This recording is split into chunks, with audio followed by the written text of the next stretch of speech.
Hi everybody, it's Sandy Shook. This is Coffee with Sandy. Thank you for joining me today.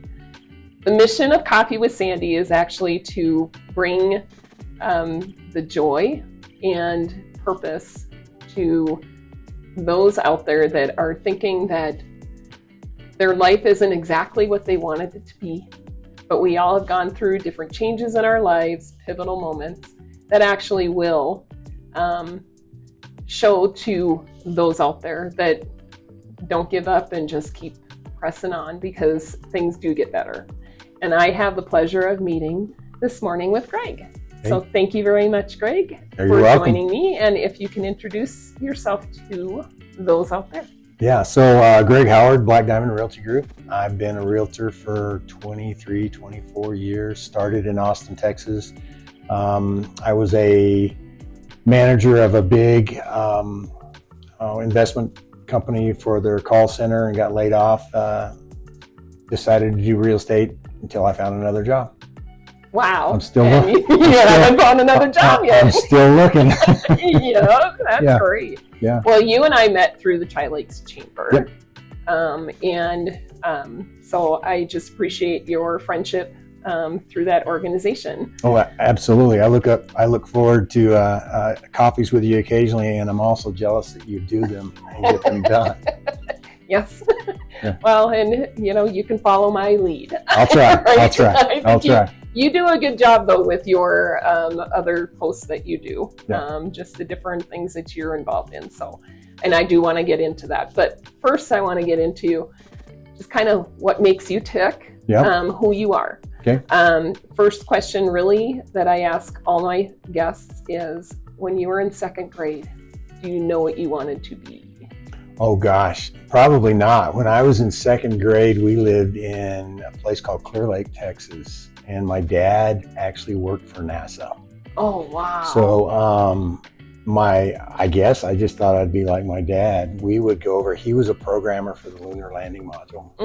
So I bet that was exciting. it was. I didn't know it, other than Dad worked with astronaut stuff. And back then the security wasn't anything like it is now. So we got to go into the facilities and all that stuff. But I am assuming that's what I wanted to do. I did watch a show on TV called Stony Burke, and he was a cowboy. And my granddad said that that's what I wanted to be. So I love it. yeah. So that's great. I would guess one of those. Yeah. So fast forward to high school. Mm-hmm. Did you change your mind on what you wanted to be? Did you have a plan? I didn't have a plan other than get out of high school. And it was in Texas that you were in Texas? So I was in Dallas for 1 year of high school, and then I was in Colorado for 2 years of high school. Okay. I primarily had lived in Colorado most of my youth, and we moved to Dallas for 2 years.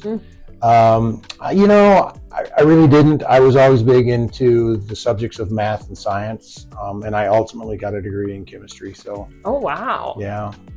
Chemistry. Yeah. And now you're in real estate. Yep. Well, you do kind of mix chemicals. Yeah, I do. Be careful. Okay, so did you get the degree? You went to college straight out of high school then? I did. So I actually went to Texas Tech and to play soccer first, Texas Tech. And I left Texas Tech in about 18 months, just before they asked me to leave.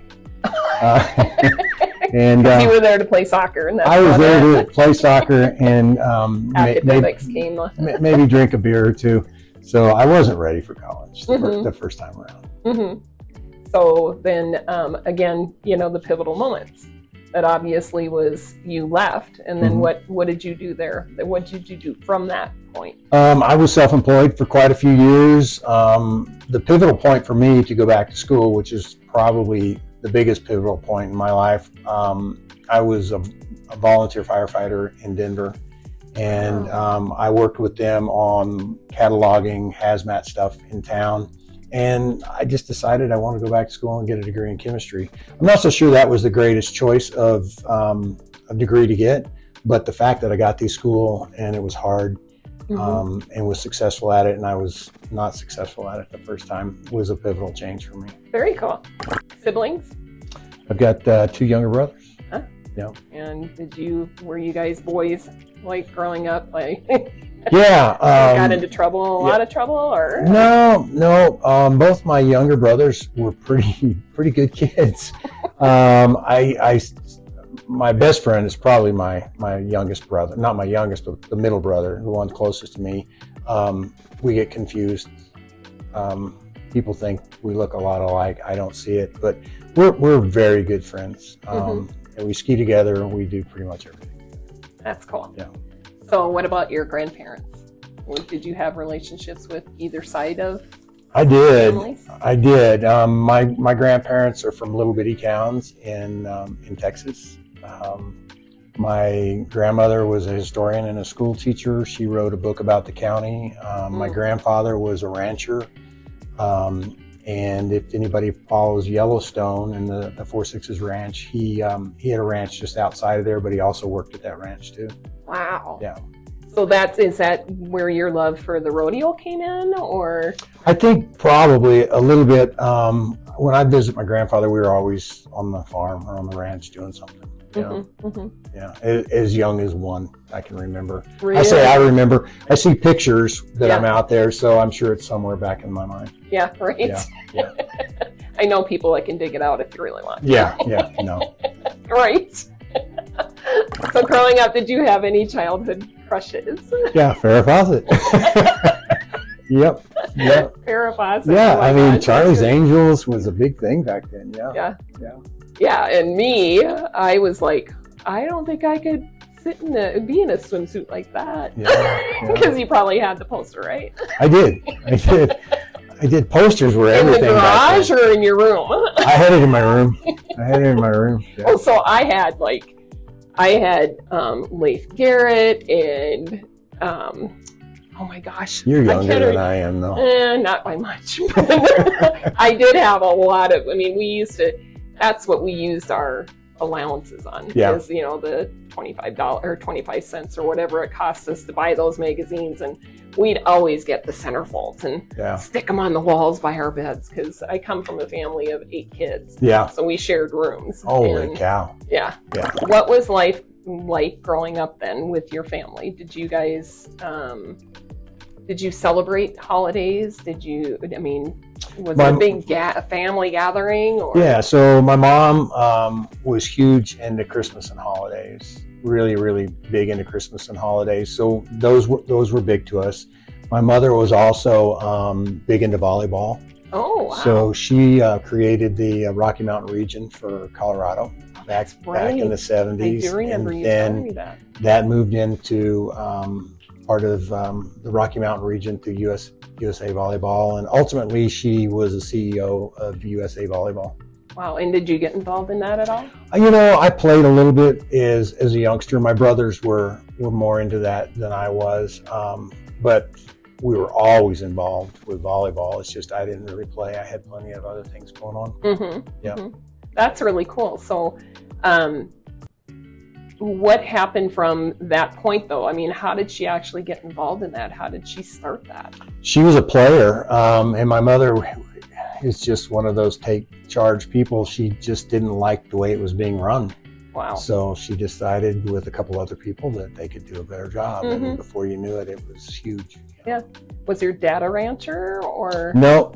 Dad grew up in a small town in Texas as well. My mom and dad knew each other in high school. They dated in high school, and Dad went to Texas Tech, got a degree in physics, and he's never all these big degrees you guys have. A degree in physics, and he's worked in the science world or the space world ever since. Wow. And then so yes, with him being in the space world, when did you actually come to realize that it took a lot more work to get into chemistry?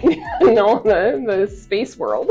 Oh gosh, I don't know. Dad that's what he wanted to do. Dad was exceptional at what he did. He retired as a VP of Lockheed Martin, so he climbed the ladder pretty darn well. I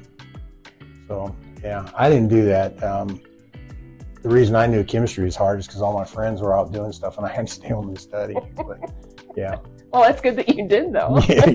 I didn't want to fail twice. Yeah. Well, and that's the whole thing. The pivotal moments in life it's amazing how, even though we can get down about it, that we can actually start thinking, okay, how can you make change? How can you change things?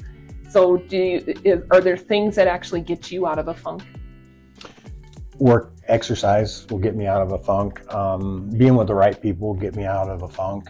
I constantly am working on listening to different mindset stuff to try to get me out of a funk. But I basically have to talk to myself to get myself out of a funk. Yeah. Do you listen to music to do that too, or? I used to. I don't anymore. Music relaxes me and makes my mind wander to things other than what I probably should focus on. I really listen to podcasts and short clips of motivation, and I have to listen to different ones. Yeah. And are there any favorites that you have? Right now, I'm a Tom Ferry guy who's a real estate coach. There's a bunch of them out there. I'm drawing a blank on names at the moment, but yeah, I like the I like the in face. I used to have coaches where they'd say, "Oh, you didn't do well today. It'll be okay. You can do better tomorrow." I like the ones that are like, "You stupid guy. Try harder." Yeah. No, don't try harder. Just be better. Yeah. And that works better for me. Yeah. And I'm currently listening to something now that it was just given to me yesterday, and I finally decided, okay, I got to start doing this again. What is it? Just I can't even tell you what it is, but it is really the mindset of showing up and making sure that you have a plan. Because if you don't have a plan, then you're just kind of putting out fires all day long. Yep. And it really makes a lot of sense, to come up with a list. And that's one of the things that, I'm just in the beginning of the listening to it. And they said the day before, always make a list of 6 things that you're going to do and get the hardest one done first. Yeah, swallow the frog. Yeah. So I think lists are huge. I also think that you can't ever quit learning. Right now I'm doing Atomic Habits. Reading that book, listening to it. I don't read, but I'm listening to it, and it's great. But there's always something. The Slight Edge is another one that you ought to listen to. It's the little bitty small increments that we do every day. So what was the first job that you ever had? I worked in a man's garden here in Denver, Colorado. Picking weeds? Yeah, he had a 1-acre garden in the middle of downtown Denver. Oh, wow. And my best friend and I would go there on the weekends, and we worked in the garden for Mr. McBride. That's cool. Yeah. We had a giant garden, but it wasn't in the middle of a city. Yeah.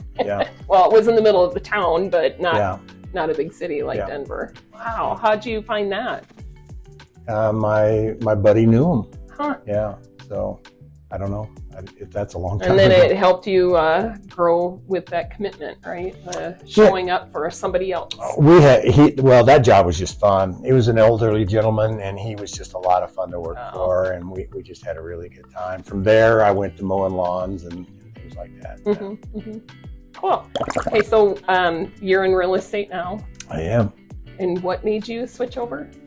I got laid off. Well, I say I got laid off. They closed an entire facility of about 800 people. Wow. Yeah, a RIF, and I had benefits for a while, and that was right at 9/11, and I had a job to go back into chemistry, and because of 9/11, that did not happen. So a buddy of mine said, "Come do real estate," and I said, "This will be a 6-month journey, and then I'll do something else." And it's been forever. Yeah. And you've been fairly successful, or very successful. I don't know how you want to look at it. I'm sure it ebbs and flows. It ebbs and flows. I've been fortunate enough to stay in it for 24 years and not have to worry about it, and seen lots of market changes. Yeah. So are you an extrovert or an introvert? I know the answer to it, but not everybody out there does. I don't know if people will get this, but my mother used to say I could talk the ears off a wooden Indian. So I love it. And I got friends that just make fun of me because I just talk. If I get wound up, especially if I have a beer in me, I will talk more than I probably should. Yeah. Well. Yeah. So, what gets you to be quiet?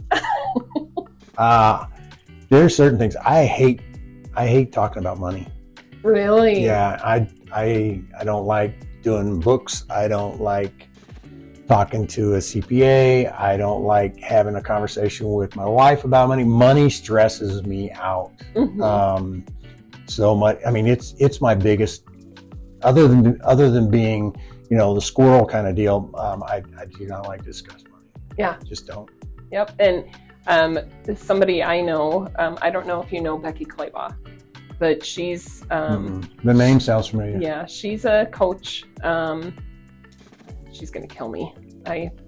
Drawing a blank, but she actually does, every month we get together. She does a networking event every month, and she's always talking about the bugaboos, is what she calls it, because people do get in their head about money, and then it shuts them down. A lot of people.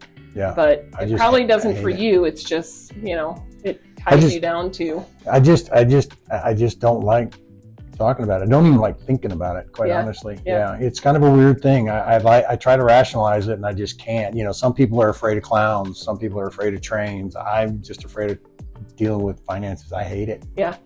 I'll get together with buddies that'll start talking about this, that, and the other, and I'm like, let's change the subject. Well, I don't talk about it. Yeah, you just listen. They're like, are you mad? I'm like, no, I'm just not talking about it. Yeah.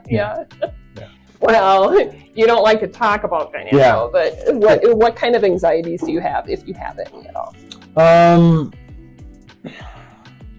Anxiety, mostly financial, being on it every day. That's an anxiety for me. You asked me about vacationing. 3-4 days that's all I got in me, and I want to go home. Really? I get antsy to go home. I quit having fun. I just want, and that's even with skiing. I'm ready to go. Fourth day, fifth day. Fifth day is a hard one for me. So you like to show up for people, and you like to. I just feel like I need to get back to it. I don't. But as far as other anxieties, I'm really not that anxious about things. I don't worry about being in front of people. I'm not a scaredy cat. You did say when we first sat down before we started recording that you don't mind standing up in front of a group of people. No, we ski really hard stuff, and I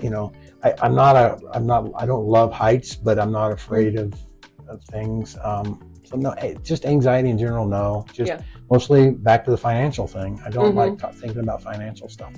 I'm not very smart at it, so. You probably are, but you just don't. Let's hope. Just don't like to deal with it. Yeah, let's hope I'm smarter than I think I am. You made it in the industry that has big ebbs and big flows. Oh yeah. And then it can, it's like stopped. Yeah. So if you can make it, what you say, 23 years? 23, 24. Yeah, if you can do it that long, you're doing something right. My brother, who was director of finance with D2, he just recently left that job, and he wants to flip houses and get into real estate. And he has anxiety because he's always had a paycheck. Yeah. Always. And he's like, I don't know how you figure out how to deal with 20 and 30 day between getting paid. I'm like, dude, that's the way I've lived my life. It's just the way it is. You'll have 3 or 4 and 4 or 5 days, and then you may wait 30, 40 days before you get another one. Yeah. So, And you work really hard for your clients when you are working for them. I like to think so. My knowledge of real estate is awesome. I'm not a good prospector. I'm not good at what you do. I think you come across as being really good at it. The coffee thing is it's inspiring to me. I wish I had.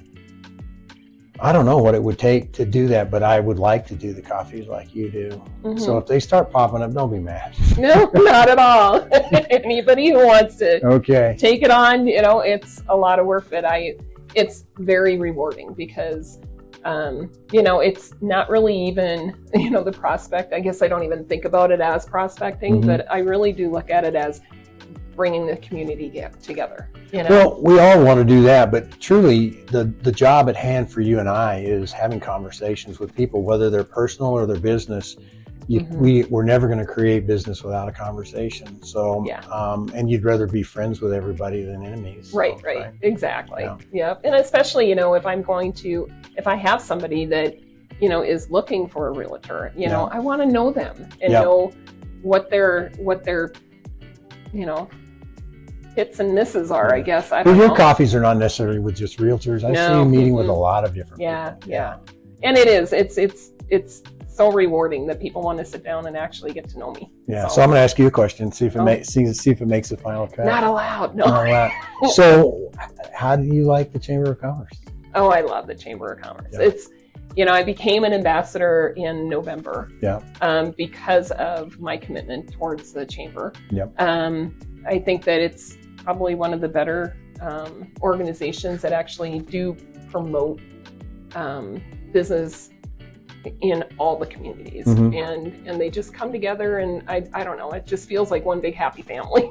Tri-Lakes Chamber does really, really good work. I started out as an ambassador as well, and ended up being on the board for 6 years, but it's a really good community. The sad part about it is that most of our members don't intermingle like they should, because it's such a good community.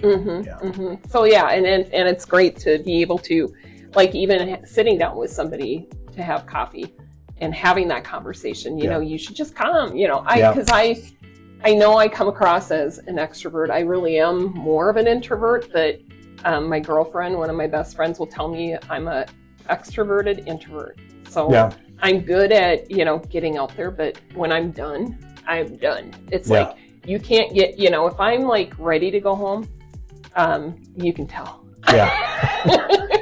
So you're done. And so I love to bring people together, and that's kind of that's what I love about having the chamber, to be able to do that. Well, the more people you know, the less you have to worry about being an extrovert or an introvert. I can just be me. You're just a friend. Yeah, you're just a friend. Yeah. What makes you smile? I don't know. I'm pretty much a jokester, so I guess if you see me with Jerry, yes. Yeah, I like pranks, things of that nature. Ribbon people. Yeah, I like watching videos where people get scared. That's just awesome. Yeah. My wife says I'm going to kill her. So not that way. Just scare her to death. Yeah. I just think that's awesome. I should have done haunted houses. Oh, really? Yeah, that would have been fun. Oh my gosh. So I can't remember what I did one time for like April Fools. Yeah. I scared the bejeebers out of my son, and I can't even remember what it was. I wish I could, because I do it every year. Yeah. Got him out of bed really fast. Yeah. If you had a chance to do something different, is there anything that you would do? I'm sure there's a lot of things that I would do different. A lot of people will say could you go back in time? Would you change? I wouldn't change a whole lot, but I would change some differences. I think I would have changed when I first moved back here 14 years ago. I would have changed the structure of my real estate career. I think I missed some opportunities because I didn't want to be under somebody's thumb. And that's the downside of wanting to be an entrepreneur everywhere you go. And I missed out on some really good opportunities just by being, I don't know, bullheaded maybe. But I think I would have changed those. But where I live and who I live with and the friends that I have, I wouldn't change any of that. Yeah. That's great. Do you travel a lot, or do you just go from here to Texas? Mostly from here to Texas. I have 2 boys, 3 grandsons. There has not been a girl born in our family since the last girl born was 1956. Really? So it's all boys. Wow. Boys, brothers, cousins, nephews. Yeah, it's all boys. Holy cow. But I've got one son that lives in Denver. I've got another son and his family live in Houston, and that's what we do. That's what we do. I mean, we take trips from time to time, but them being 800 miles away, it's hard for them to travel with a family of 5. So that's what we do. Yeah. So then you're a big skier too. Yeah. And you go all season long. I do travel to ski. Yeah. That's what I did when the second year into skiing. Yeah. I ended up on the wrong slope, and it was either blue or black. and I fell all the way down. Yeah. And, of course I got in my own head too, Yeah. but Well, you do. Even I do now. is that where you came up with the Black Diamond? It is. Really? It is. I was a manager of a real estate group, an office manager, and we decided to close that office, and I had some guys that wanted to join me as an independent broker, and my previous name had been Red Boot Realty, and they said, "Dude, we're not going to be Red Boot Realty." And I said, "Well, we got to change." They said, "That sounds like Amarillo, Texas," and I'm like, "Okay, I get it." So we changed it to Black Diamond, and it's because I like to ski. Mm-hmm. Yeah. Very cool. So, do you have any major influences in your life?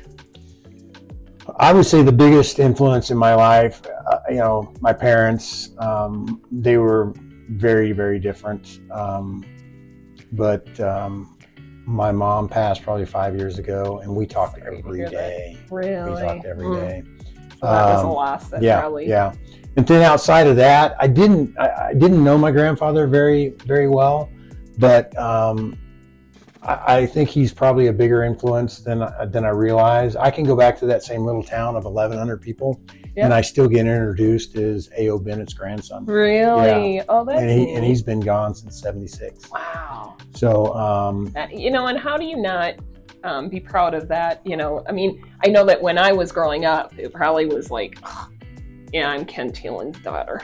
But now it's just kind of like, it is kind of cool. It is. I mean, I'm not going to leave that mark. Yeah. Nobody's no.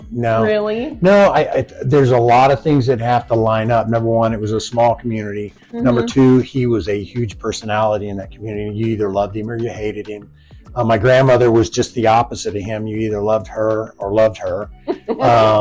And you can't do that in big towns unless you're a celebrity of some sort. Yeah. So no, my great grandkids are not going to be introduced as Greg Howard's. It's just not going to happen. I don't know. When they come to Monument, they might. Yeah.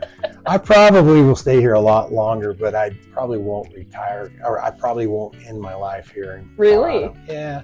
I had a feeling we'll get closer to the kids. Oh, yeah. Okay. Yeah. But that's 10 or 12, 15, okay, well, 40 years, good. Whatever. Then we'll get some more ribbon at the Tri Lakes events. Yeah, exactly. And then, of course, with the rodeo, being able to experience that through people that I know. Yeah, you need to come to the rodeo this year. Yeah, can you give us the dates? Yeah, the rodeo dates are June 9 through 13. That's Tuesday through Saturday. Friday and Saturday have 2 shows, a matinee and an evening performance. The fan zone, what I run, is open from 4 till the rodeo time at 7. So come out and see us there. Beer, wine, barbecue. And that's at Penrose North. North Penrose Event Center, where the rodeo arena is. And then I have a concert coming in June 28th. Oh, wow. So you need to come to that too. And then once again, all these funds go back to our local military families. Yeah. And that's really cool. Did I ask you already about your holidays? With my mom. Your favorite? Oh, my favorite holiday. Golly. That's changed over the years. Now it's the holidays that are favored are when I get to see the kids. It doesn't matter, and we have to rotate. Mm-hmm. Now there's other people involved. Other than that, growing up for me, I kind of enjoyed Thanksgiving. I feel like we did things together. We used to go hunting every Thanksgiving. Oh, wow. Yeah. So did you hunt for your own turkeys then, or? I have, yes. Really? Yeah. We have a small ranch in Texas. My grandfather's ranch. We still own it. Oh, cool. And we have a house there as well. So we go down there real often. So I would say probably, if I had to pick one, probably Thanksgiving. Very cool. Yeah. Christmas has always been mine. Yeah. But of course, I think all the holidays when I was growing up, there's so much to remember, you know, because, and a lot of them, 4th of July, which of course, is coming up. We used to go to Minnesota. Well, Say that again? Minnesota. That's what I thought. You want me to give that a little bit more? Yeah. The O's. But when I was growing up, we would always go to my grandma and grandpa's. Yeah. And they had St. Joe Parade every year. And so we would go to grandma and grandpa's, and we'd walk across the highway to go to my aunt and uncle's house and sit in front of their house. We did that for years. I mean, and I think I mean, I don't go back as often as I like to during the 4th of July, but they also have the bazaar, the church bazaar. Yeah. So they had Vinny, oh, I can't remember. Vinny Barbarino? Yeah. It's the only Vinny I know. Probably, I can't remember, but they used to have him come in, or I think they still might have his band come in on Friday nights, and they would play for, I don't know, 2-3 hours, and some of the carnival stuff would still be running, and then the next day after the parade, they would have the carnival all day long.